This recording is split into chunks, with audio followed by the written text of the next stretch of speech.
This weekend, you can be part of an annual Coastal Bend Walk to find a cure for cystic fibrosis, a rare disease that attacks the lungs. Yeah, there's one big challenge, though, facing organizers, a need for more walkers. 3 News reporter Mariah Gallegos joins us live at Driscoll Children's Hospital again with how you can join the fight for a cure. Mariah, good morning. Good morning, you guys. That's right. We are here at the Cystic Fibrosis Center. This center was established back in 2015, I believe. I'm joined with Carol Harvey. She is a dietitian here. So you focus primarily with patients who have cystic fibrosis, correct? Correct. And how long have you been doing that? About 15 years. That's a long time. A great job. And we've come a long way in that 15 years. Oh, absolutely. You know, the kids these days are living so much longer, and part of it is the medications that have come out because of the CF walk that we're getting ready to do and raising funds for, and they're looking for the cure. And that's the goal of the CF Foundation.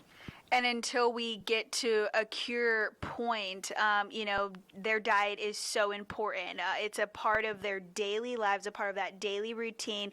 If you can, just kind of give us a glimpse as to what that diet looks like for CF patients or those diagnosed with the disease. Sure. So the diet is high calorie, high protein, and it's that because of their digestive system. When they eat their food, they're unable to digest it, break it down, absorb it, and use it for gaining and growing. And so every time they eat a meal or a snack, they've got to take their pancreatic enzymes. And these kids, it's the rest of their lives until we find a cure for that particular problem. But from today, you know, when they're born is when they start their pancreatic enzymes. And so the day they're born and we find out they have CF, that's when we start them. And what does their day look like if they fail to take that enzyme with their meals that they're eating?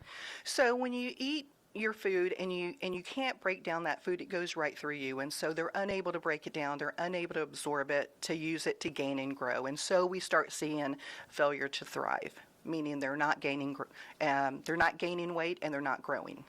And just real quick, I know we're saying high protein, high calorie. Does that mean like double pizza or double chicken? Yeah, you know, and actually it is. So our kids and little kids, they have a hard time eating that many calories, and so we always go to supplements like Pediasure or Boost or anything, milkshakes, anything that they can drink that won't fill them up as much, but they can get the calories. Awesome. All right. Well, some great stuff there. Obviously, one of the goals here this morning is to educate people at home ahead of the walk, which is another reason why we want them to get out there, join the walk that's happening this weekend, the annual Great Strides walk. So you guys can go out there, learn more about CF and those diagnosed with the disease. Absolutely. For now, I'm going to send it back to you guys in studio. Great interview. Yeah.